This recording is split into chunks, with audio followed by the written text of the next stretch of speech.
ராசிக்காரங்க அப்படின்னா ஒரு ஏமாந்த ராசி அப்படின்னு சொல்லுவாங்க. அவங்க கூட இருக்கிறவங்களே எங்களை நிறைய பேர் ஏமாற்றிட்டு தான் இருப்பாங்க. அது தெரிஞ்சு எங்ககிட்ட பழகிட்டு தான் இருப்பாங்க. எங்ககிட்ட வேலை பார்க்குறவங்களும் நிறைய பேர் ஏமாற்றுவாங்க. அது தெரிஞ்சு எங்ககிட்ட பழகிட்டு தான் இருப்பாங்க. அதே போல் இந்த காலகட்டம் தேவையில்லாத பணச்செலவுகளை நீங்கள் வந்து சந்திச்சிருப்பீங்க. தொழிலையாக இருக்கட்டும், அல்லது எவனாவது ஒருத்தனுக்கோசரம் நீங்கள் வந்து வாலண்டியராக செக்யூரிட்டி கொடுத்துருப்பீங்க. அவனுக்காக நீங்கள் பணம் கொடுத்துருப்பீங்க. உங்களுக்கு வர வேண்டிய பணங்கள் நிலுவையில் இருக்கும். தேவையில்லாத ஏதாவது செலவுகள், வண்டி உடஞ்சிருக்கும், கண்ணாடி உடஞ்சிருக்கும், இந்த மாதிரி நிறைய சின்ன சின்ன சிக்கல்கள்லாம் உங்களுக்கு வந்து நடந்திருக்கும். அதுக்கு வந்து அமௌண்ட் கட்டுற மாதிரி இருந்திருக்கும். இது எல்லாமே இனிமேல் வர வர சரியாக ஆரம்பிக்கும். சார் போன மாதமே இப்படி தான் சொன்னாங்க, ஆனால் இன்னொன்று சரியாகலை அப்படின்னு நினச்சிட்ருப்பீங்க. ஸோ இந்த காலகட்டங்களில் உங்களுக்கு நிறைய நன்மைகள் வேறு இருக்குது. பண ரீதியான விஷயங்களில் வருமானம் தொடங்குவதற்கான சில விஷயங்கள் வந்து அறிகுறிகள் உங்களுக்கு தெரிய ஆரம்பிக்கும். ஆனால் நீங்கள் பார்த்துட்டு இருக்கிறது ஒரு தொழில் இருக்காது, 3-4 தொழிலாக இருக்கும். அந்த 3-4 தொழிலில் ஒரு தொழில் மட்டும் உங்களுக்கு டென்ஷன் பண்ணிகிட்டே இருக்கும். அதை நீங்கள் பார்த்து பொறுமையாக தான் பண்ணி ஆகணும். 2020 மே மாதம் விருச்சிக ராசிக்காரர்களுக்கு எப்படி இருக்க போகுது, தமிழ் புத்தாண்டோட சிறப்பு விஷயங்கள் எப்படி இருக்க போகுது, உங்களோட பண்புணங்கள் எப்படி இருக்க போது, அடுத்த 12 நாளைக்கு எப்படி இருக்க போகுது அப்படிங்கிற எல்லா விஷயத்தையுமே நான் வந்து தெளிவாக சொல்ல போகிறோம். ஸோ நிறைய பேர் இந்த ராசிக்காரர்கள் வீடியோ பார்க்குறதுக்கு கூட டைம் ஸ்பெண்ட் பண்ணி எதுவும் பண்ண மாட்டீங்க. அதை பார்த்துக்கலாம், அப்புறம் அப்படிங்கிற மாதிரி இருப்பீங்க. உங்களோட குணாதிசயங்களாம், உங்களோட பண்புகள்லாம் எப்படி இருக்க போகுது அப்படின்னு நான் தெளிவாக சொல்கிறேன். இது உங்களுக்கு மேட்ச் ஆகுதா இல்லையான்னு பாருங்கள். அப்படி ஆயிருந்து அப்படின்னா நாங்கள் சொல்கிறது உண்மையாக இல்லையான்னு மறக்க கமெண்ட் செக்ஷனில் பற்றி விடுங்க. உங்களுடைய முக்கியமான குணாதிசயம் அப்படின்னு பார்த்தீங்கன்னா, விருச்சிக ராசி வந்து சக்கரத்தில், ராசி சக்கரத்தில் மிகவும் ஆழமான மர்மமான சக்தி வாய்ந்த ராசிகளில் ஒன்று. விருச்சிக ராசிக்காரன் எதையும் அடையணும்னு நினச்சா அடைஞ்சிருவான். அவங்ககிட்ட இந்த மாதிரி குறுக்கு பேசுகிறது, இதாக பேசுகிறதா இல்லை. Straight forward person. பிடிச்சிருக்கு, செஞ்சுவேனா செய்வேன், செஞ்சு காட்டுவேன், வெற்றியோ தோல்வியோ நான் பண்ணியே தீருவேன் அப்படின்னு ஒரு இறங்கி வேலை செய்யக்கூடிய ஒரு நபர். முக்கியமான குணாதிசயங்கள் வந்து பார்த்திங்கன்னா, மிகவும் ஆழமான சிந்தனை கண்டிப்பாக இவர்கிட்ட இருக்குது. ரகசியம் காக்கக்கூடிய திறன் இவர்கிட்ட அதிகமாக இருக்குது. யாரையும் எளிதில் நம்ப மாட்டாங்க. இந்த ராசிக்காரில் வந்து யாரையும் எளிதில் நம்ப மாட்டாங்க. ஒரு முறை நம்பினாங்க அப்படின்னா முழுமையாக நம்புவாங்க. அவ்வளோ சீக்கிரம் யாரையும் நம்ப மாட்டாங்க. நம்பிட்டாங்க அப்படின்னா ரொம்ப டீப்பாக நம்புவாங்க. பாசம் மிகுந்தவர்கள், ஆனால் வெளிப்படுத்தாத ஒரு நபர். ஒருத்தர் மேலே பாசம் இருக்குது, ஆனால் வெளிப்படுத்தவே மாட்டாங்க. அவர்கிட்ட வேலை பார்க்குறீங்க, இவர்கிட்ட நண்பனாக இருக்கிறீங்க, இவங்க குடும்பத்தில் இருக்கிறீங்க, எல்லாத்துலேயுமே அப்படி தான் இருப்பாங்க. வெற்றி அடைய கடுமையாக உழைப்பாங்க. ஸோ இந்த ராசிக்காரில் வந்து வெற்றி அடைவதற்கு ரொம்ப கடுமையாக உழைப்பாங்க. அதே மாதிரி எங்களுக்கு பலம் அப்படின்னு பார்த்திங்கன்னா, மன உறுதி அதிகம். இதை பண்ணிடுவேன், எவ்வளோ பெரிய லாஸ் இருந்தாலும் அந்த லாஸ்லாம் தாண்டிட்டேன், இதுக்கு மேலே வந்து சக்ஸஸில் அதில் எல்லாத்தையுமே டேலி பண்ணி சக்ஸஸாக லாபமாக கொண்டு வந்துடுவேன் அப்படின்னு ஒரு மன உறுதியோடு இருப்பாங்க. கஷ்டங்களை வெல்லக்கூடிய திறன் இவங்ககிட்ட அதிகம். ஆழமான அறிவு இவங்களுக்கு ரொம்ப அதிகம். ஆராய்ச்சி மனப்பான்மை ரொம்ப அதிகம். ஏன்னா இந்த விருச்சிக ராசிக்காரங்க மோஸ்ட்லி வந்து பார்த்திங்கன்னா ஒன்றே போலீஸில் இல்லை சிபிஐயில் இருக்கிற அளவுக்கு தான் இருப்பாங்க. ஆராய்ச்சி மனப்பான்மையினால் நிறைய டென்ஷன் ஆவாங்க. தூக்கமின்மையெல்லாம் எங்களுக்கு கொஞ்சம் அதிகமாகவே இதாக இருக்கும். இதுக்கு பலவீனம் என்ன அப்படின்னா, சீக்கிரம் கோபம் வந்துடும் உங்களுக்கு, தேவையில்லாத கோபம். தேல் எப்படி கொத்தும், உங்களோட ராசியில் இருக்கக்கூடிய சிம்பிள் தேல் எப்படி இருக்கும், அந்த மாதிரி உங்களோட வார்த்தைகள் எல்லாமே தேல் கடிக்கிற மாதிரி இருக்கும். அதே மாதிரி சந்தேக மனப்பான்மை உங்களுக்கு ரொம்ப அதிகம். யாரையும் அவ்வளோ சீக்கிரம் நம்ப மாட்டீங்க. பழி வாங்கக்கூடிய எண்ணமும் அதிகம். யாராவது உங்களை ஒருத்தன் பண்ணிட்டான் அப்படின்னா அவனை பழி வாங்காமல் விட மாட்டீங்க. மனதில் வைத்துக்கொள்வது ரொம்ப ஒரு உங்களுக்கு ஒரு இதாக தெரியும். எல்லா விஷயத்தையும் மைண்ட்லேயே வச்சுருப்பீங்க. அவன் அன்றைக்கி பண்ணான், வாங்காமல் விட மாட்டான். அதே மாதிரி இந்த குணாதிசயங்கள் எல்லாமே 2026 அவருடைய வாழ்க்கையில் மாற்றக்கூடிய சில முக்கிய காரணங்களாக அமையப்போகுது. இது எப்படி இருக்க போகுது, தமிழ் புத்தாண்டில் உங்களுக்கு எப்படி இருக்க போகுது, தமிழ் புத்தாண்டில் சித்திரையில் ஒரு தொழிலாக இருக்கட்டும், வேலையாக இருக்கட்டும், பண வரவாக இருக்கட்டும், காதலாக இருக்கட்டும், குடும்பமாக இருக்கட்டும், உடல்நிலையாக இருக்கட்டும், இதெல்லாம் எப்படி இருக்க போகுது, பொதுவான விஷயங்கள் எல்லாமே பார்க்க ஆரம்பிக்கலாம். நிறைய பேர் தமிழ் புத்தாண்டு சித்திரை மாதம் விருச்சிக ராசிக்கு எப்படி இருக்க போகுது அப்படிங்கிறத நிறைய பேர் கேட்டுட்டு இருந்த ஒரு விஷயம். தொழிலில் மற்ற விஷயத்தில் எல்லாம் எப்படி இருக்க போகுது அப்படின்னு இப்போ சொல்கிறேன், கேட்டுக்கோங்க. தமிழ் புத்தாண்டு விருச்சிக ராசிகளுக்கு ஒரு மாறுபட்ட ஆரம்பம் அப்படின்னே சொல்லலாம். சார் நிறைய கஷ்டப்பட்டுட்டீங்க, கஷ்டத்துக்கான பலன் கிடைக்கணும்ல. ஒரு 15-14 வருடங்களாக கஷ்டப்பட்ட ராசிகளில் விருச்சிக ராசி ஒரு முதன்மையான இடத்தை பிடிச்சிருந்தது அப்படின்னு சொல்லலாம். மாறுபட்ட ஆரம்பம் அப்படின்னா நல்லதாக இருக்குமா இல்லை எப்படி இருக்கும்? தொழில் விஷயங்கள் வந்து பார்த்திங்கன்னா புதிய வாய்ப்புகள் வந்து வருங்க. இதை பண்ணலாம், அதை பண்ணலாம் அப்படின்னு புதுசாக ஏதாவது ஒன்று தோண்டி செஞ்சுட்டே இருப்பீங்க. ஆனால் 4-5 வேலைகளை செய்கிறதுனாலே என்னமோ நிறைய இதில் வந்து உங்களால் சக்ஸஸ் பண்ண முடியல. இருந்தாலும் அதை நீங்கள் விடுறதாகவும் இல்லை, ஒரு இருக்குப்பிடியோடு அதை வந்து நீங்கள் செஞ்சே ஆகணும் அப்படிங்கிற மாதிரி பண்ணுவீங்க. புதிய வாய்ப்புகள் வரக்கூடிய தருணம். பழைய பிரச்சனைகள் முடிவுக்கு வரும். பழைய பிரச்சனைகள் யாரால் வந்தது அது எல்லாத்தையும் அப்படியே கொஞ்சம் கொஞ்சமாக சால்வ் பண்ணிகிட்டே வருவீங்க. பதவி உயர்வு சாத்தியம். இந்த டைமில் கண்டிப்பாக உங்களுக்கு பதவி உயர்வு கண்டிப்பாக உண்டு அப்படிங்கிறத நல்லா ஞாபகம் வச்சுக்கோங்க. பண வரவு வந்து பார்த்திங்கன்னா மெதுவாக வந்து வருமானம் அதிகரிக்கக்கூடிய ஒரு காலகட்டமாக அமைதுங்க. தேவையற்ற செலவுகளை கட்டுப்படுத்த வேணும். இதை மட்டும் மைண்டில் நல்லா ஞாபகம் வச்சுக்கோங்க. தேவையில்லாத செலவை கட்டுப்படுத்தியே ஆகணும். மெதுவான வருமானம் அதிகரிக்கக்கூடிய ஒரு காலகட்டமாக அமைது. காதல், குடும்பம் அப்படின்னு பார்த்திங்கன்னா உறவுகளில் தெளிவு வரும், நல்ல தெளிவு வரும். இவங்ககிட்ட இப்படி தான் இருக்கணும், அவங்ககிட்ட அப்படி தான் இருக்கணும் அப்படிங்கிறது நல்ல தெளிவோடு நீங்கள் வந்து வேலை செய்ய ஆரம்பிப்பீங்க. உறவுகளில் தெளிவு வரக்கூடிய ஒரு தருணமாக அமைய போது. தவறான புரிதல்கள் நீங்கள் ஒருத்தர் மேலே இவனை பிளாக் மார்க்காக யோசித்தோம், அந்த தவறான புரிதல்கள் எல்லாமே நீங்கக்கூடிய ஒரு காலகட்டமாக அந்த காலகட்டங்கள் வந்து அமையுதுங்க. உடல்நலம் வந்து பார்த்திங்கன்னா மன அழுத்தம் வந்து கவனிக்க வேண்டிய ஒரு விஷயமாக அமையுது. மன அழுத்தம் கவனிக்க வேண்டும் அப்படிங்கிறத நல்லா ஞாபகம் வச்சுக்கோங்க. தூக்கம் ரொம்ப முக்கியம். நல்லா தூங்கி எந்திரிங்க. இது வந்து ரொம்ப முக்கியமான ஒரு விஷயமா நீங்கள் வந்து ஞாபகம் வச்சுக்கோங்க. இந்த ஆண்டு மாறுதல் ப்ளஸ் முன்னேற்றம் இந்த இரண்டும் கலந்து இருக்கும். அது எப்படி இருக்க போகுது அப்படிங்கிறத பார்க்கலாம். மே மாதத்தில் விருச்சிக ராசிக்கு ஒரு பொதுவான பலன் அப்படின்னு சொல்லணும்னு பார்த்தீங்கன்னா, மே மாதம் விருச்சிக ராசிக்கு ஒரு ஆக்ஷன் மாதம். நீண்ட நாட்கள் நினச்ச இந்த விஷயங்கள் நடக்கும். ரொம்ப நாளாக நினச்சிட்டு இருந்தேன் சார், இது மாதிரி ஒன்று பண்ணணும்னு நினச்சேன், இந்த பிரச்சனைலாம் சால்வ் ஆகும்னு நினச்சேன், இதெல்லாம் சால்வ் ஆகிடுச்சு சார், ரொம்ப பரவாயில்ல சார் அப்படிங்கிற மாதிரி யோசிப்பீங்க. திடீர் முடிவுகள் வந்து எடுக்க நேரிடும். திடீர்னு இதை பண்ணலாம், திடீர்னு அதை பண்ணலாம். ஏன்னா நீங்கள் பிளான் பண்ணி பண்ணதெல்லாம் நிறையா இது உங்களுக்கு கவுத்துட்ருக்கோம். திடீர்னு இது பண்ணலாம் அதை பண்ணலாம் அப்படின்னு நினச்சதெல்லாம் உங்களுக்கு வந்து சக்ஸஸ் கொடுத்துருக்கும். அந்த மாதிரி திடீர் முடிவுகள் எடுக்கக்கூடிய ஒரு தருணமாக இந்த டைம் வந்து உங்களுக்கு அமைதுங்க. வேலை தொழிலில் வந்து பார்த்திங்கன்னா வேலையில் மாற்றம் வந்து சாத்தியம். வேலையில் மாற்றம் வந்து உங்களுக்கு சாத்தியம். நல்ல ஒரு பண வரவு வந்து உங்களுக்கு இருக்கும். நல்ல அமோகமான ஹாப்பியான பண வரவு வந்து உங்களுக்கு இருக்கும். அதனால் நீங்கள் கவலைப்பட தேவையில்லை. மேலதிகாரிகளோட கவனம் வந்து உங்கள் மேலே வந்து இருக்கும். உங்கள் மேலே கவனிக்கிறாங்க அப்படின்னா நீங்கள் நல்லதும் பண்ணியிருப்பீங்க, சின்ன சின்ன தவறுகளும் பண்ணியிருப்பீங்க. அதை மாதிரி ஞாபகம் வச்சுக்கோங்க. சிலருக்கு வெளிநாட்டு வாய்ப்பு கண்டிப்பாக இருக்கும். ஏன்னா விருச்சிக ராசி பொறுத்தவரைக்கும் கண்டிப்பாக வெளிநாட்டு வருமானத்தை ஒரு டைமாவது நீங்கள் வந்து ஹேண்டில் பண்ணியே ஆகணும். வெளிநாட்டிலேருந்து ஒரு 100 ரூபாயாவது நீங்கள் வந்து ஹேண்டில் பண்ணி ஆகணும் அப்படிங்கிற ஒரு காலகட்டம். அதே மாதிரி இந்த டைம் வந்து கண்டிப்பாக நீங்கள் ஏதாவது போலீஸ் கேஸு, இந்த மாதிரி CBI case, cyber crime case, police ஸ்டேஷனுக்கு போய் என்னென்னு கேட்குறது, கோர்ட்டுக்கு போய் என்னென்னு கேட்குறது, இந்த மாதிரி ஒரு விஷயமாவது நீங்கள் வந்து காதில் வந்துட்டு போகும். உங்களோட பேங்க் அக்கௌண்ட் வந்து ஒரு டைமாவது ஹேக் பண்ணி வைப்பாங்க, இல்லை பேங்க் அக்கௌண்ட்டில் ஃப்ரீஸ் பண்ணி வைப்பாங்க. ஏதோ ஒரு விஷயம் வந்து அந்த மாதிரி நடக்க ஆரம்பிக்கும். கவனம் வந்து கண்டிப்பாக தேவை. கோபத்தில் முடிவு எடுக்காதீங்க, அதில் கண்டிப்பாக மாட்டிக்குவீங்க. பணம் வந்து பார்த்திங்கன்னா அன்எக்ஸ்பெக்டட் இன்கம் வரும். அன்எக்ஸ்பெக்டடாக இந்த வருமானம் வருது அப்படின்னு நினைப்பீங்க. பரவாயில்லப்பா அப்படிங்கிற மாதிரி நீங்கள் வந்து நினைப்பீங்க. இன்வெஸ்ட்மெண்ட் செய்ய நல்ல நேரமாக இந்த நேரம் வந்து உங்களுக்கு அமையுதுங்க. இன்வெஸ்ட்மெண்ட் செய்கிறதுக்கு ஒரு நல்ல காலமாக இந்த காலம் வந்து அமையுது. ஆனால் ஆலோசனை கண்டிப்பாக அவசியம். அதனால் நீங்கள் கொஞ்சம் யோசித்து நிதானமாக பண்ணிங்க அப்படின்னா ரொம்பவே நல்லதுங்க. உறவுகளில் காதலில் தீவிரம் அதிகரிக்கக்கூடிய ஒரு காலகட்டமாக இந்த காலகட்டம் அமையுது.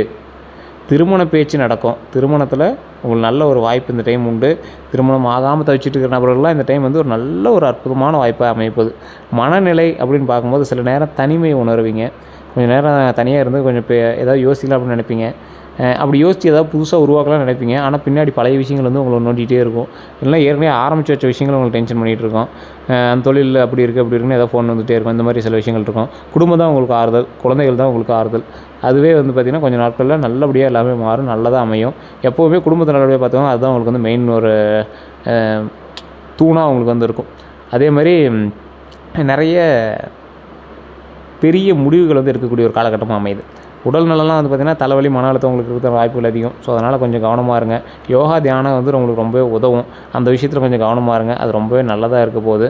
அதே போல் இந்த ராசிக்காரர்களுக்கு அடுத்த 12 நாட்கள் எப்படி இருக்க போகுது அப்படின்னு பார்த்தா, முதல் 2 நாள் 1வது நாளும் 2வது நாளும் புதிய ஆரம்பம் உங்களுக்கு உண்டு. நல்ல செய்திகளும் உண்டு. என்ன சார் புதிய ஆரம்பம், என்ன சார் நல்ல செய்தி? ஏற்கனவே நீங்கள் வந்து எதிர்பார்த்துருந்த ஒரு விஷயம், அது நீங்கள் எதிர்பார்க்காத ஒரு புதிய ஆரம்பமாக கூட அமையலாம். நல்ல செய்திகள் வந்து உங்களோட காதுக்கு வந்து சேரும். அதன் மூலமாக இப்படி பண்ணிகிட்டு இருந்தோம், இது நல்லா இருக்கே அப்படிங்கிற மாதிரி நீங்கள் வந்து நினைக்கலாம். அதே மாதிரி பண வரவு 3வதுலேருந்து 4வது நாளுக்குள்ளே பண வரவும் நண்பர்களோட உதவியும் கொஞ்சம் அதிகமாகவே உங்களுக்கு கிடைக்கும். பண வரவின் மூலமாக ஓகேப்பா சக்ஸஸ் அப்படிங்கிற மாதிரி நீங்கள் வந்து நினைக்க ஆரம்பிப்பீங்க. அதே மாதிரி 5 to 6வது நாள் சிறிய சண்டைகளும், பேசும்போது கவனமும் கண்டிப்பாக இருக்கும். ஸோ சிறிய சண்டைகள் அப்படின்னா அதனால் நீங்கள் தேவையில்லாத டென்ஷன் ஆவீங்க. அதே மாதிரி பேசும்போது கவனமாக இருக்கணும் அப்படிங்கிறத இப்போ தான் நீங்கள் கொஞ்சம் ரியலைஸ் பண்ணுவீங்க. அதே மாதிரி 7 to 8வது நாள் வேலையில் முன்னேற்றம் கண்டிப்பாக இருக்கும். புதிய வாய்ப்பு கண்டிப்பாக உண்டுங்க. புதிய வாய்ப்பு அப்படின்னா வேலையில் முன்னேற்றம் எந்த அளவுக்கு இருக்க போகுது, புதிய ஸ்டெப் எடுக்கிறதுனால புதிய முன்னேற்றம் இருக்க போகுது. புதிய வாய்ப்பு அப்படின்னா நீங்கள் வேலையிலேயா இருக்கட்டும், இல்லை ஏதாவது ஒரு விஷயமா இருக்கட்டும், அதில் வந்து புதிய வாய்ப்பு உங்களுக்கு அமைய போகுது. அதன் மூலமாக பல நன்மைகளும் நடக்க போகுதுங்க. அதே போல் 9 to 10வது நாளில் மன அழுத்தம் வந்து உங்களுக்கு இருக்கும். அதை கொஞ்சம் கவனமாக இருங்க. ஓய்வு தேவை அப்படிங்கிறது நீங்கள் அப்புறமேட்டு தான் ப்ரூவ் பண்ணுவீங்க. ஏற்கனவே சில பிரச்சனைகள்லாம் இருந்ததில்ல, அதுக்கெல்லாம் கொஞ்சம் கொஞ்சம் அப்படியே டென்ஷன் ஆகாமல் அப்படியே அடுத்த ஸ்டெப்பை நோக்கி மூவ் ஆகுங்க. ஜூன் 6ஆம் தேதி வரைக்கும் கொஞ்சம் அப்படியே ஹேண்டில் பண்ணிங்க அப்படின்னா ஜூன் 6ஆம் தேதி மேலே பல நன்மைகள் உண்டு. அதை மட்டும் மைண்டில் எல்லாம் ஞாபகம் வச்சுக்கோங்க. மன அழுத்தம், ஓய்வு கண்டிப்பாக தேவை. முதல் அந்த 11 to 12வது நாள்லாம் வெற்றி, சந்தோஷமான நிகழ்வு எல்லாமே நடக்க இருக்குது. அதனால் நீ கொஞ்சம் பொறுமையாக பண்ணிங்க அப்படின்னா ரொம்பவே நல்லதுங்க. இந்த ராசிக்காரர்களுக்கு முக்கியமான ஒரு ஆலோசனை கொடுக்கணும் அப்படின்னா தெளிவாக ஞாபகம் வச்சுக்கோங்க. கோபத்தை கட்டுப்படுத்துங்க. தேவையில்லாமல் கோபப்படாதீங்க. அதை மட்டும் மைண்டில் நல்லா ஞாபகம் வச்சுக்கோங்க. யாரையும் உடனே நம்பாதீங்க. யாரையாக இருந்தாலும் சரி உடனே நம்பாதீங்க. உடல் நலத்தில் கவனமாக இருங்க. உடல் நலத்தில் கவனம் ரொம்ப அதிகமாக இருக்கணும். பெரிய முடிவுகளை யோசிச்சு எடுங்க. இந்த 4 விஷயத்தை பண்ணிங்க அப்படின்னா ரொம்ப நல்லது. கோபத்தை கட்டுப்படுத்த முடியுமா? விருச்சிக ராசிக்காரனால கோபத்தை கட்டுப்படுத்த ரொம்ப ரேரு. யாரையாவது உடனே நம்பாமல் இருப்பீங்களா? யாரை பார்த்தாலும் சீக்கிரம் நம்பிடுவீங்க. உன்கிட்ட ஒருத்தர் நல்லா பேசினா அவன் தான் உலகத்துலேயே நல்லவன்னு சொல்லிடுவீங்க. அந்தளவுக்கு நீங்கள் வந்து ஒரு ரொம்ப அப்பாவியான முகம் கொண்ட ஒரு நபர். அதே மாதிரி கிரிமினல் மைண்டு கொண்ட ஒரு நபர், அது தனி. அதே போல் உடல் நலத்தை கவனமாக வச்சுக்கோங்க. நிறைய தண்ணி குடிக்கக்கூடிய ஒரு காலகட்டம். நல்லா தண்ணி குடிங்க, உடலை ஆரோக்கியமாக வச்சுக்கோங்க. நல்லா தூங்கி எழுந்திரிங்க, ரொம்ப அதுதான் முக்கியம். பெரிய முடிவுகளை யோசிச்சு எடுங்க. தேவையில்லாமல் பணத்தை கொண்டு போய் செலவு பண்ணாதீங்க. இந்த டைம் நீங்கள் கடனில் தான் இருக்கீங்க, கடனை அடைக்கிறதுக்கான வழியை பாருங்கள். 2026 தொடக்கத்துலேருந்தே உங்களுக்கு வந்து கடன்கள் கொஞ்சம் அதிகரிச்சிருக்கும். அதே போல் சில நிலபுலங்கள் வாங்கக்கூடிய ஒரு காலகட்டமாக இருந்திருக்கும். கொஞ்சம் அந்த கடன் விஷயத்தை மட்டும் கொஞ்சம் கவனமாக இது பண்ணி கடன்லாம் கொஞ்சம் சரி பண்ணிக்கோன்னா ரொம்பவே நல்லதுங்க. அதே மாதிரி அதிர்ஷ்ட விஷயங்கள் அப்படின்னு பார்த்திங்கன்னா, அதிர்ஷ்ட நிறம் வந்து பார்த்திங்கன்னா சிகப்பு, கருப்பு. அதே மாதிரி இந்த நபர்கள் வந்து கருப்பு வந்து அவ்வளோ சீக்கிரம் அவங்களுக்கு ஒத்துக்காது. இருந்தாலும் சின்ன சின்ன துணிகளில் கருப்பு இருக்கிறது, இந்த மாதிரி விஷயங்கள்லாம் ஒன்றும் பெரிய பிரச்சனை கிடையாது. இந்த அதிர்ஷ்ட நிறம் நிறைய இடத்துல உங்களுக்கு பயன்படுமான்னு கேட்டிங்கன்னா, குலதெய்வ வழிபாடு தான் உங்களுக்கு மெயின். இதெல்லாம் வந்து நார்மலாக உங்களுக்கு அவங்க சொல்லக்கூடிய ஒரு நிறங்களாக தான் இருக்கும். அதே மாதிரி அதிர்ஷ்ட எண் வந்து 9. நீங்கள் வாகனத்தில் கூட 9 அப்படிங்கிற நம்பரை நீங்கள் எப்பயுமே ரெகுலராக வச்சுக்கணும்னு நினைப்பீங்க. 7, 9, 5 இதெல்லாம் உங்களுக்கு வந்து ரொம்ப நல்ல ஒரு எண்ணாக வந்து இருக்கும். அதே போல் நல்ல நாள் அப்படின்னு பார்த்திங்கன்னா செவ்வாய், சனி. இது எப்பயுமே செவ்வாய்க்கிழமை உங்களுக்கு நல்லா செட் ஆகும், சனிக்கிழமை உங்களுக்கு நல்லா செட் ஆகும். 2 நாட்களும் உங்களுக்கு ரெகுலராகவே செட் ஆகும். முருகனுடைய ஆசை பெற்ற நபர்களில் இந்த விருச்சிக ராசிக்காரர்களும் ஒன்று. அதனால் நீங்கள் ஒன்றும் கவலைப்பட தேவையில்லை. ரத்தினம் அப்படின்னு பார்த்திங்கன்னா சிவப்பு, பவளம். நிறைய பேர் மோதிரமாக இன்றைக்கும் கையில் போட்டுட்டு தான் இருப்பீங்க, ஒன்றும் பெரிய இஷ்யூஸ்லாம் இல்லை. இந்த ராசிக்காரர்களுக்கு ஒரு நல்ல ஒரு விஷயத்த சொல்லணும் அப்படின்னா, மே மாதம் உங்களுக்கு எப்படி இருக்குது அப்படின்னா, நல்ல ஒரு மாற்றமும் முன்னேற்றமும் கிடைக்க போகுது, சவாலும் வெற்றியும் கிடைக்க போகுது. இதை பண்ணிடலாண்டா அப்படின்னு இன்னிலேருந்தே தில்லை இருங்க. உங்களை முடக்கிறதே வந்து என்னென்னா உங்களோட மைண்டு தான். அந்த மைண்டை மட்டும் கொஞ்சம் சரி பண்ணிட்டீங்க அப்படின்னா ரொம்ப நல்லதுங்க. அதை மட்டும் மைண்டில் ஞாபகம் வச்சுக்கோங்க. மாற்றம் கண்டிப்பாக உண்டு, முன்னேற்றம் கண்டிப்பாக உண்டு, சவால் கண்டிப்பாக உண்டு, அதில் வெற்றியும் கண்டிப்பாக உண்டுங்கிறது ஞாபகம் வச்சுக்கோங்க. இந்த மாதம் உங்களோட வாழ்க்கையில் மாற்றக்கூடிய மாதமாக இருக்கும். வாழ்க்கையை மாற்றக்கூடிய மாதமாக இருந்தாலும் உங்களுக்கு நல்லதாகவே இருக்கும். அதே மாதிரி பண்பு நலன், உங்களுடைய நல்ல பண்பு நலன் மூலமாக உயர்வை சந்திக்கக்கூடிய நபர்கள் இந்த விருச்சிக ராசிக்காரில் ஒன்று. இந்த ராசிக்காரர்கள் இந்த புத்தாண்டு மட்டும் இல்லை, எந்த புத்தாண்டுலையும் வந்து வளர்ச்சி மட்டும்தான் இனிமேல் காணுவீங்க. ஏன் சார் இப்படி சொல்கிறீங்க அப்படின்னா, கடந்த ஒரு 12 to 14 வருடங்களாக விருச்சிக ராசிக்காரர்கள் சந்தித்த பல கஷ்டங்களுக்கு கடவுளாக கொடுக்கக்கூடிய பரிசாக வரக்கூடிய ஆண்டுகள் அமையப்போகுது. தொழிலையாக இருக்கட்டும், கல்வியிலையாக இருக்கட்டும், ஃபேமிலியிலையாக இருக்கட்டும், குடும்ப விஷயத்துலையாக இருக்கட்டும், உடல் ஆரோக்கியத்துலையாக இருக்கட்டும், பண விஷயத்துலையாக இருக்கட்டும், கடன் விஷயத்துலையாக இருக்கட்டும், எல்லாத்துலையும் நீங்கள் படாத கஷ்டப்பட்டுட்டீங்க. இனி நீங்கள் என்ன பண்ணணும்? அதற்கு என்ன அவுட்புட்டு? தொழில் எப்படி முன்னேறலாம், கல்வியில் எப்படி முன்னேறலாம், அதுதான் நீங்கள் வந்து மெயினாக பார்க்க ஆரம்பிக்கணும். நிறைய பேருக்கு தெரியாத ஒரு விஷயம் அப்படின்னா, விருச்சிக ராசிக்காரர்கள் கோபத்தை கட்டுப்படுத்தினா பல சக்ஸஸ் உண்டாகலாம். நல்லா தூங்கி எழுந்திரிச்சு நல்லா யோசிச்சாங்க அப்படின்னா பல ஐடியாலஜி உருவாகலாம். விருச்சிக ராசிக்காரர் எப்பவுமே உடல் ரீதியாக வேலை செஞ்சு பணம் சம்பாதிப்பவர்கள், மைண்ட் ரீதியாக ஐடியாலஜி பர்சன், ஐடியா மூலமாக பணம் சம்பாதிக்கக்கூடிய ஒரு திறன் கொண்டவர் இந்த விருச்சிக ராசி அமைப்பு. விருச்சிக ராசியில் திருமணம் ஆகக்கூடிய ஒரு காலகட்டம், குழந்தை பேர் உண்டாகக்கூடிய ஒரு காலகட்டம், தொழிலில் முன்னேற்றம் அடையக்கூடிய ஒரு காலகட்டம், பண ரீதியாக, மன ரீதியாக, தொழில் ரீதியாக உயரக்கூடியதற்கு ஒரு அற்புதமான காலகட்டமாக இந்த காலகட்டங்கள் அமையுதுங்க. ஏற்கனவே வந்து சக்ஸஸ் அப்படின்னா என்னன்னு நீங்கள் வந்து யோசிச்சுட்ருப்பீங்கல்ல, இந்த மாதிரி சக்ஸஸ் அனுபவிக்கலாமா, அந்த மாதிரி சக்ஸஸ் அனுபவிக்கலாமா அப்படின்னு. அந்த மாதிரி சக்ஸஸை மட்டுமே தேடிட்டு இருக்கிற உங்களுக்கு இந்த காலகட்டம் ஒரு அற்புதமான காலகட்டங்களாக அமையுதுங்க. சக்ஸஸை மட்டுமே நீங்கள் வந்து தேடிட்டு இருக்கீங்க அப்படின்னா இந்த காலகட்டம் சக்ஸஸ்க்கான தொடக்கமாக அமையுது. நீங்கள் இப்போ என்ன பண்ணணும்? ஒரு 5 விஷயம் தான் நான் சொல்கிறேன். 5 விஷயத்தை மட்டும் ஃபாலோ பண்ணுங்கள். இது பரிகாரமாக எடுத்துட்டாலும் சரி, இல்லை எப்படி எடுத்துட்டாலும் சரி. ஃபஸ்ட்டு பாயிண்ட்டு குலதெய்வ வழிபாடு. குலதெய்வ வழிபாட்டினால பல நன்மைகள் உங்களுக்கு உண்டு.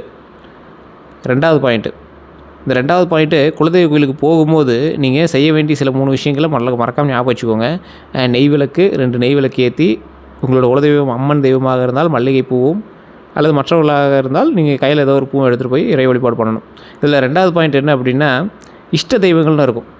இஷ்ட தெய்வங்கள் விருச்சிக ராசிக்கு குலதெய்வம் ஒரு தெய்வம் இருக்கும், இஷ்ட தெய்வங்களும் கொஞ்சம் இருக்கும். குலதெய்வமே ஒரு இஷ்ட தெய்வம் தான், இருந்தாலும் இஷ்ட தெய்வமாக நீங்கள் வழிபடக்கூடிய தெய்வங்கள் நிறையா தெய்வங்கள் இருக்கும். அது உங்களுடைய ஊர் தெய்வமாக இருக்கலாம், உங்களுடைய காவல் தெய்வமாக இருக்கலாம், இந்த மாதிரி நிறைய தெய்வங்கள் இருக்கும். அந்த தெய்வத்தையும் நீங்கள் போய் இந்த மாதம் வழிபட்டு வர வேண்டிய ஒரு காலகட்டமாக அமையுதுங்க. அதே மாதிரி ஸ்ரீரங்கம் இந்த டைம் நீங்கள் எப்பயும் பழனி போய்ட்டு ராசி, இல்லைனா திருச்செந்தூர் போய்ட்டு ராசி, முருகர் வந்து உங்களுக்கு எப்பவுமே ஒரு பிரதான ஒரு தெய்வம் அப்படின்னு சொல்லுவாங்க.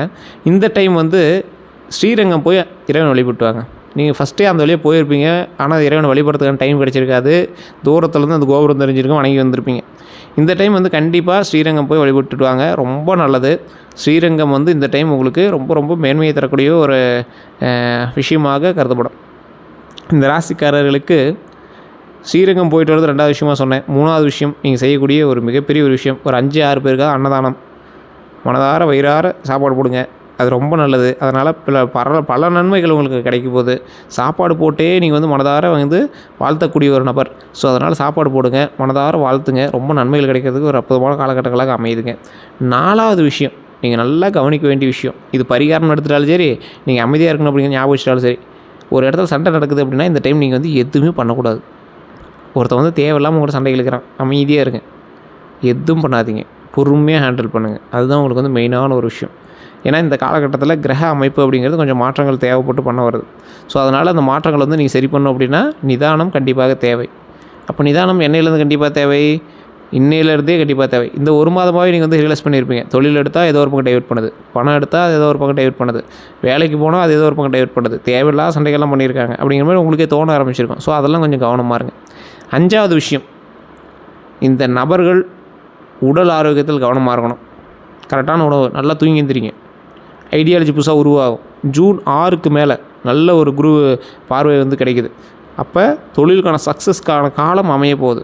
அப்போ நீங்கள் என்ன பண்ணணும், பொறுமையாக நிதானமாக ஹேண்டில் பண்ணுங்கள். ஏன்னா 2027 வந்து பார்த்திங்கன்னா உங்களுக்கு சக்ஸஸ் அவ்வளோ அமோகமாக இருக்கும். மார்ச் மாதம் மேலே உங்களுக்கு சூப்பராக இருக்கும், நல்ல வருமானம் கிடைக்கும், தொழிலில் முன்னேற்றம் கிடைக்கும். அப்போ நீங்கள் என்ன பண்ணணும், முன்னாடியே வந்து அதற்கான வேலைகளை செய்ய ஆரம்பிக்கணும். முன்னாடியே அதுக்கான வேலைகள் செய்யணும் அப்படின்னா இன்னையிலேருந்தே அதுக்கு என்ன பண்ணணும், ஏது பண்ணணும், இதன் மூலமாக பல வாய்ப்புகள் அமையுமா, தொழில் விஷயங்கள் அமையுமா, இந்த மாதிரி நிறைய விஷயங்கள் வந்து நீங்கள் வந்து செய்ய ஆரம்பிக்கணும். அதுக்கான ஸ்டெப் இன்னிலேருந்து எடுக்க ஆரம்பிக்கணும். அதுக்கு உங்களுக்கான டைம் ஸ்பேஸ் நீங்கள் வந்து கொடுக்க ஆரம்பிக்கணும். அதுதான் வந்து உங்களுக்கான சக்ஸஸ்க்கான பாத்வே வந்து அமைச்சு கொடுக்கும். அதனால் இன்னையிலேருந்தே நீங்கள் வந்து சக்ஸஸுக்கான வழி என்னவோ அதை பார்க்க ஆரம்பிச்சுக்கோங்க. இந்த ராசிக்காரர்கள் தற்போதைய நிலைமையில் நிறைய பேர் ஜோதிடம் பார்க்கணும்னு ஆசைப்பட்டிருப்பீங்க. கீழே நான் டிஸ்கிரிப்ஷனில் ஒரு நம்பர் கொடுத்துருக்கேன். பிரபல ஜோதிடர் நம்பர் தான். நீங்கள் ப்ரொமோஷனல் ஆக்டிவிட்டியாக எடுத்துட்டாலும் சரி, இது வந்து பார்த்திங்கன்னா பிரபலமான ஜோதிடர் நம்பர். இதில் மென்ஷன் பண்ணியிருக்கக்கூடிய நம்பர் வந்து பிரபலமான சில ஆக்டர்ஸும் ஜோதிடம் பார்க்கக்கூடியவர். ஸோ அதனால் அப்பாயின்மெண்ட் பேசிஸில் தான் ஜோதிடம் பார்ப்பார். ஐடியா இருக்கிறவங்க மட்டும் கால் பண்ணுங்கள். அதே மாதிரி ஒரு விவிஐபி ஜோதிடர், அதையும் நான் மென்ஷன் பண்ணி சொல்லிடுறேன். நிறைய பேர் வந்து ஜோதிடம் பார்க்கணும், அடுத்து என்ன நடக்கணும், அதை எப்படி ரெகனைஸ் பண்ணுறது, எப்படி வந்து நம்ம கண்டுபிடிக்கிறது அப்படின்னு பார்க்குறவங்க நீங்கள் வந்து அதை பயன்படுத்திக்கலாம். அந்த நம்பருக்கு ஃபோன் பண்ணி கேட்டு தெரிஞ்சிக்கலாம். அதே மாதிரி ஒரிஜினல் கருங்காலி மாலை வேணும் அப்படிங்கிறவங்க அதுக்கு கீழேயே ஒரு நம்பர் இருக்குது. அந்த நம்பர் வந்து பார்த்திங்கன்னா கருங்காலிக்கான வாட்ஸ்அப் நம்பராகவும் இருக்கும், குரூப் நம்பராகவும் இருக்கும். அந்த நம்பர் மூலமாகவும் நீங்கள் வந்து கால் பண்ணியோ அல்லது குரூப்பில் போய்ட்டு அந்த அட்மின்கிட்ட வந்து கருங்காலி மலையை கேட்டு வாங்கிக்கலாம். ஒரிஜினல் கருங்காலி மலை மட்டும்தான் நம்மகிட்ட இருக்குது. 1500 தான் ஆரம்பமாக இருக்குது. உங்களுக்கு வேணும் ஐடியா இருக்கிறவங்க மட்டும் கால் பண்ணுங்கள் அல்லது வாட்ஸ்அப் பண்ணுங்கள். மற்றபடி ஸ்டாக் இருந்தது அப்படின்னா ரொம்ப நாள் ஆகும் மறுபடியும் ஸ்டாக் எடுக்கிறதுக்கு. ஏன்னா அது பழைய மரம், 40 வருஷம் பழமையான மரத்தில் செஞ்சது. சில பேருக்கு மட்டும் தான் நம்ம வந்து கொடுத்துட்ருக்கோம். ஸோ உங்களுக்கு வேணும் அப்படின்னா மட்டும் கால் பண்ணிக்கோங்க. எல்லாருக்கும் நன்றி நண்பர்கள்.